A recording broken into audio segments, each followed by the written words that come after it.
papa nawe mama ndavuze ngo mumbabarire mucanga dutaye muve mu rugo rw'abandi uru ntago ari urugo rwanyu mugomba kumenya uburyo mwubaka urugo rwanyu urw'abandi mukarureka uru ni urugo rw'umuhungu wanyu ariko ntago ari urwanyu ntago mwagakwiye kuza kwiva ariko nk'ubu ngubu Jhon wabari he nk'ubu ngubu nk'ibi bintu iyo bijya kuba hano hakajya kuza akavuyo kaba kari hano umundi nk'ubu ngubu nka bro wanjye wabari he aba yagiye he Isabelle ntabwo usa hano umugabo wawe ari ngo mbabarire byibura umbwire njye kumutwara niba yanze no kwitaba niba yanze no gufata telefone Isabelle amubwira ati ntago mbizi rwose yagiye kare yagiye nyine yarakaye ari kuntuka ntago nzi nanjye ahantu yagiye ariko ubu ngubu byanga binoga muri no minsi yiharajwe kunywa amayoga yiharajwe kunywa inzoga nta kimvugisha nta n'ikintu tukivugana atubwo nyine nanjye yanakariye ntago mbizi mama wa Jhon avuga atakurakarira umugore nyabaki uri mugore nyabaki umugore utashobora no kubyara umwana umugore utinyuka gukuramo inda reba igihe twategerereje reba igihe twagutegereje umuntu rivaze twore dutunzemo hano uru rurabyo turi kurera turi kuhira amazi turi kugira ute ati ibi ntago bigomba kumvikana ati nge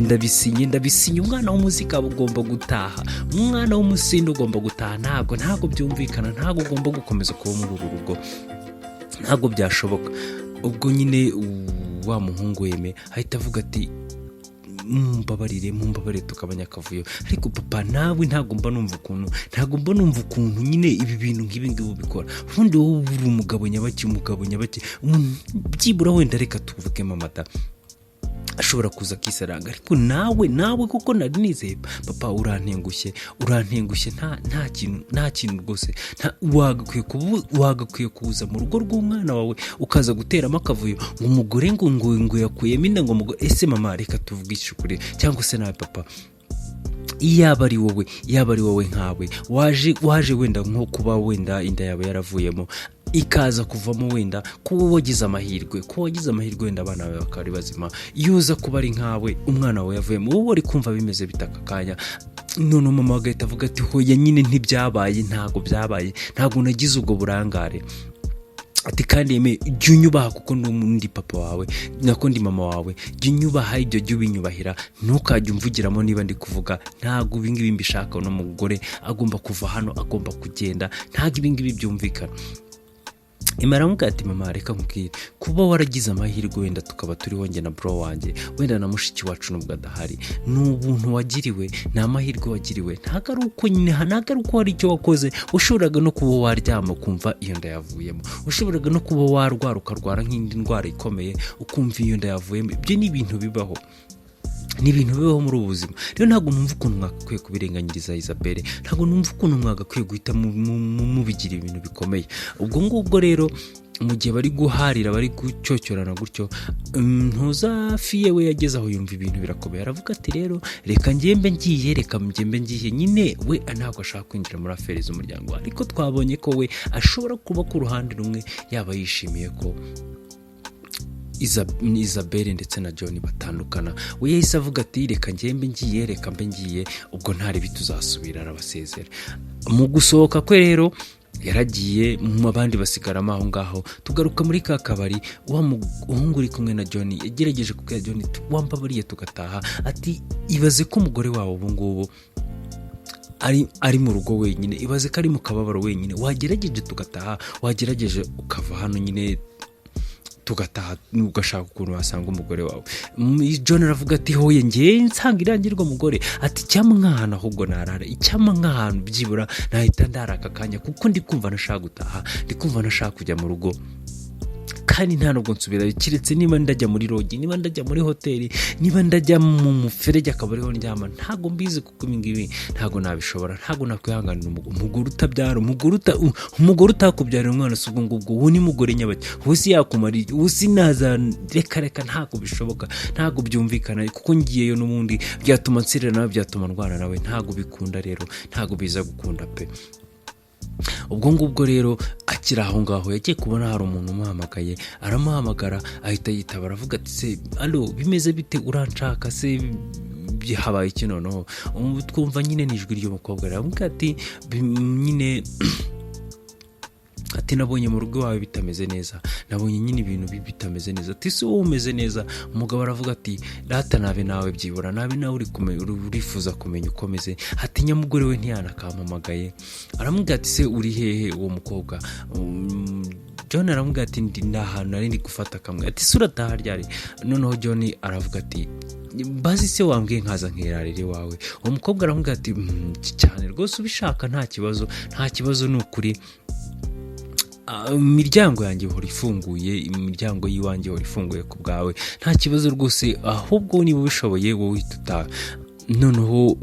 uwo muhungu uri kumwe na Jhon aramubwira ati ariko ibintu uri gukora ni ibiki? Waretse wabwiye uwo muntu kutari buge? Ati ntago ndava hano naguciye mu rwanjye, naguciye mu rugo iwawe, nushaka ubyumva. Ati niba ushaka, niba wumva udashaka kujya iwawe uraza tujyane iwanjye, ntago uri bujya aho ngaho. Ntuza we yaramubwiye ati ceceka nivuganira n'umuntu ariko ukiza kwigira rwivanga hano. Ati rata we ntugire ikibazo, ati wowe ntegereza agahe gatoya ndahita nkugeraho. Ubwo Jhon nyine situza ahantu agiye, ntago tuzi ngo agiye hehe, nta nubwo tuzi ngo wenda aho hantu ari burare ni hehe. Gusa uwo muhungu bari kumwe yaramubwiye ati ntago biza gukunda ko uri bujya aho hantu, ntago biza gukunda. Noneho Jhon yaramubwiye ati rero reka nkubwire Fiacre, njyewe n'ubuzima bwanjye ninjye mbugenga, ninjye ngomba kumenya aho njya, ninjye ngomba kumenya aho ntaha. Niba nashaka gusubira mu rugo rwanjye, niba nashaka kongera kubona Isabelle, n'uburenganzira bwanjye, nta nubwo agakwiye kwirirwa ubyivangamo. Ati cyane ko wowe nta rugo ugira, ntago uzi imiruho yo mu rugo, ntago uzi akababaro ko mu rugo, ndetse nta nubwo uzi no gutera inda umwana wawe akazavamo. Ibyo so urabizi,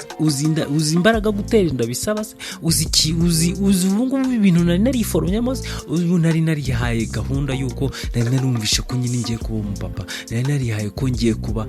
kugira umwana. Noneho ntuza Fiacre aramubwira ati ariko se watekereje nawe ukabyumva nyine, niba wari warihaye gahunda yo kuba umupapa ukaba wumvaga kuri umugabo, ntabwo wagakwiye kuba aka kanya ari guteshuka ku nshingano wihaye, ahubwo wagakwiye kuvuga ngo aka kanya ngiye gufata umugore wanjye neza, mufate mu mugongo, iriga nk'uko ufite akababaro, nk'uko wumva uri kuribwa, nk'uko wumva ubabaye. Ibaze noneho umuntu wari utwise inda, ayitwise hafi amezi agera muri 6 yose, indi ikaba yavuyemo igeze mu mezi 6. Yaritonze akavuga ati aya mezi yose ngiye kuyamara. Ati uri kumva we afite uburibwe bungana gute? Rero hari igihe ndeba abantu nkumva nyine bo nyine ntago bashaka. Ati baze noneho nk'umuntu wari utwise iyo nda, akababara afite, wowe uri kwita ku mubaro wawe ngo urarakaye, ngo wateye inda, ngo byarakuvunnye. Ibaze noneho umuntu wari utwise amezi 6 yose, amezi 6 agendana n'umwana, uri kumva yiyumva ate? Mwagiye mureka kwikunda abantu, mwagiye mureka kumva nyine ko ari mwe mu mubabaye cyangwa ari mwe mufite akababaro kenshi. Ati nawe ni umuntu, rero wagakwiye kuba ari we muntu mwumva, wagakwiye kuba ari we muntu muri iruhande. Urabizi ko famiye y'iwanyu nayo itishimiye kuba nyine wenda iriya nda yaravuyemo, nta famiye agira, ni imfubyi, nta muryango agira, wenda nta wundi muntu umuhoza, wenda undi muntu wagakwiye kuba muri hafi, umuntu muri hafi ni fiye. Ati none mwese muri kumuta. Akimara kuvuga fiye, wa mukobwa wa muntu ko Jhon yahise aseka aravuga ati fiye amuba hafi. Ati icyo nzi cyo ni kimwe, nuko njyewe ntago ndi butahe kwa Isabelle, ntago ndi bujye mu rugo rwanjye, ibyo byo ntibibaho. Kandi ikindi reka nkubwize ukuri, niba nawe udashaka ubucuti bwacu bugira ikibazo kibaho, niba udashaka ubucuti bwacu bwangirika, umbabarire umvire mu nzira. Umuhungu nawe Fiacre aramubwira ati hoya ntago byanga bishoboka. Ati ubwo niba atari ibyo rero, niba atari uko bimeze, ubwo ndahamagara Yeme murumuna wawe aza gucyure, ndamuhamagara. Ntabwo ibi bishoboka, ndabizi ko Yeme ari umuntu uvugisha ukuri, ndabizi ko ashyira mu gaciro. Ntabwo yakwemera ko nawe uza gutaha mu gasozi, ntabwo yakwemera ko uza gutaha kuri izo ndaya zawe, ntabwo bishoboka. Ndamuhamagara aza gucyure. Jhon yumvisha bavuze Yeme, aravuga ati hoya ibyo ngibyo ntabwo ari ngombwa ngo bizemo Yeme, ntabwo ari ngombwa ngo abizemo. Ati ahubwo ngubwo nta kibazo, reka nshaka ukuntu ngera mu rugo. Aramubwira ati ubwo Fiacre aramubwira ati rero ubwo ngewe ndagutegera ntuza taxi voiture ikugeze mu rugo. Arangije aragenda amufatira na taxi, aravuga ati uyu muntu umugeze aha n'aha. Nyamara mu kugera mu nzira mbageze imbere gato, Jhon yahise abwira uwo mutaxi vatiriye aramubwira ati ndashaka kungeza ahantu ariko se ko bari bambwiye kurangiza ahantu ko bari bampaye n'amafaranga ati ubwo ngubwo ndakugezayo ni Jhon aramubwira ati hoya ako ufite ikibazo kiye ngiye mfite amafaranga yanjye ndakwishyura ufite ikibazo kiye ngewe nushake niba ari kuncana 5 niba ari kuncana bingahe ati ngewe yura muhunga guhaye ndayakuba kabiri wowe ungeze aho nkubwiye hari ikibazo dufitanye umushoferi avuga ati ngiye nta kibazo upfa kuba uri bunyishyure amafaranga se nta kibazo rwose niba mbwa ngo turari dutemberana gipfa kuba uri bunyishyure nta kibazo tugaruka rero muri rwa rugo kwa Isabelle ndetse na Jhon ubwo ibintu bikomeje kugenda nabi emewe yasisi aravuga ati ari kubwira mama we na papa we tugomba gutahe tuve hano tuve mu rugo rw'abandi ari kubwira mama we aramubwira ati mama ari rero katucishe makeya uru ntago ari urugo rwanyu Isabelle afite uburenganzira cyane ko yasezeranye na mukuru wanjye afite uburenganzira bwo kuba yajya kubarega akayavuga ati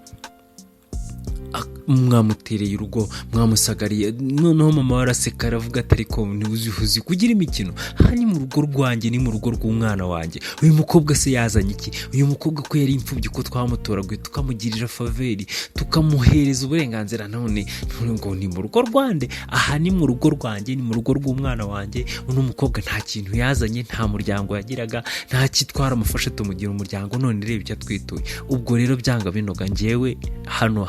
aha nshatse naharara nshatse nakorera icyo shaka ni nayo mpamvu ndi kubwira uno mukobwa inongirwa mukobwa inongirwa mugore ngimvire mu rugo ntago byashoboka ko ari buhagume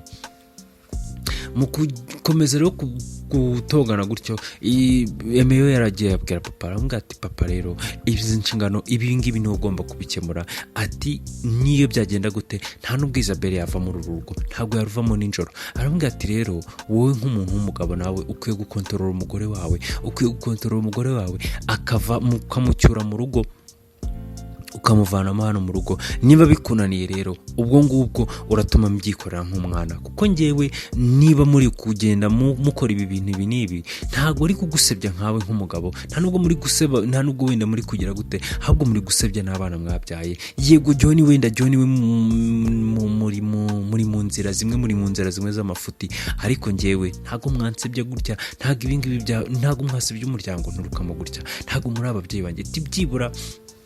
yiba mushiki wanjye ari hano niwe muntu nawe ugira ukuri yakaba ari kubabwiza ukuri yakaba ari kubabwira ukuntu ibintu babimeze noneho papa ahita avuga ati ushatse kuvuga ko twe nta kuri tugira se ushatse kuvuga ko se twe turinjije ati hoya nuko twe turi kuvuga ibintu bifite facte by'ukuri bigaragara bifite nyine byumvikana ati rero niba twaje hano tukavuga ati uyu mukobwa ntawe dushakamo hano atari ko se ubundi papa ubundi ntawe mushakamo hano nk'abandi mwe mwasezeranye mwe mwashakanye ati ubundi mwe muri kuvugira kuki ati se ubundi noneho mama ahita avuga ati ariko ubundi uramuvugira nkande wowe uri umugabo we uri iki kiwe ku buryo umuvugira noneho Emma aravuga ati we ngiye ngomba kumuvugira ati ngende umugabo wabo ngewe ndi kureba kuri ahantu kuri ati ntago agomba kuvamo hano noneho mama yavuga ati ariko se ubundi mureke yivugire ati Isabelle urava hano ntuhava noneho Isabelle nyine aravuga ati mama ari rero mwambabarira ndananiwe naniwe nkeneye kuryama mwambabarira basi mwambabarira mbasabye imbabazi mundeke nkomeze mbe hano ndava hano se ndajya hehe ndava hano se nderekera he ko nta handi hantu mfite ho kujya ko mubizi ko ndi imfubyi ko mubizi ko ari mwe muryango wenyine ngira kuki muri gushaka unkora ibingibi kuki muri gushaka gutuma ngenda muragira ngo nge hehe muragira ngo koko nge hehe ati ko hano ariho mu rugo rwanjye hano ariho umuryango wanjye mwagira ngo nge hehe noneho mama wari utavuga ati aho ujya ahubwo ntago bitureba wagwa hehe warara mu mukingo warara mu muserege warara mu ki ati ntago bitureba noneho Isabelle avuga ati ariko rero nanone niyo nagenda ntago ngomba kugenda umugabo wanjye dahari ngomba kugenda aruko Jhon ahari ntago ari mwe munsezerera ntago ari mwe mwagakwiye kunkora ibingibi ati ibyo byose nzabyemera umugabo wanjye naza akambwira ati ngomba kugenda ubwo rero Emma yahise ababwira ati mwabyumvishe rero ndi kumva nta n'ikintu tumara hano ati kandi ikindi ntimutumenyeramo imbaraga ngo nze kubasohoramo ku mbaraga murasohoka ntimusohoka byanga bino abwira papa we aravuga ati papa wenda nakubaha mama ariko uri umuntu w'umugabo twajya mu mitsi tugaserera ndavuze ngo gerageza ushaka ukuntu ubwira umugore wawe asohoke, kuko nibitaba ibyo ngibyo ndabubahuka, ntago mwaza gukora ibintu. Uno ni umuntu, ni ikiremwa muntu, nawe ufite ubuzima bwiwe, mwikomeza kubwangiza gutyo ntago ibintu byashoboka, ntago byavamo rwose, ntago biza gukunda. Ubwo rero tugaruka kuri Jhon, nawe yaragiye ava muri ya modoka ndetse yishyura n'umushoferi. Arangije mu kujya gukomanga yakomanze ku rugo, twabonye umuntu uza kumukingurira. Umuntu waje kumukingura, umuntu bavuganaga ni wa mukobwa wari uri impande ya Isabelle, wa wundi bita Fiye, niwe waje kumukingurira. Kumbe twabonaga impamvu Fiye yasekaga nyine rimwe na rimwe, wenda bavuze ngo uwo mukobwa waje kumwirukana, tukibaza impamvu ari guseka, tukibaza impamvu yishimye. Kumbe hari aferi ajya agirana na wa mugabo w'inshuti yiwe Jhon, baje kumenyana. Noneho ubwo Jhon yahise yinjira, aravuga ati rata we nkingurira byibura wowe niwe muntu wabasha kumara akagahinda kakanya. Ubwo ngubwo rero ntakunda amatsiko usigaranye yazashira. Ese Fiye asanzwe kururana na Jhon, ese Isabelle baraza kumwirukana, ese yemewe arakora iki nyine? Ntakunda amatsiko usigaranye yazashobora gukurikirana kandi gace k'ubutaha. Murakoze, mukomeze kugira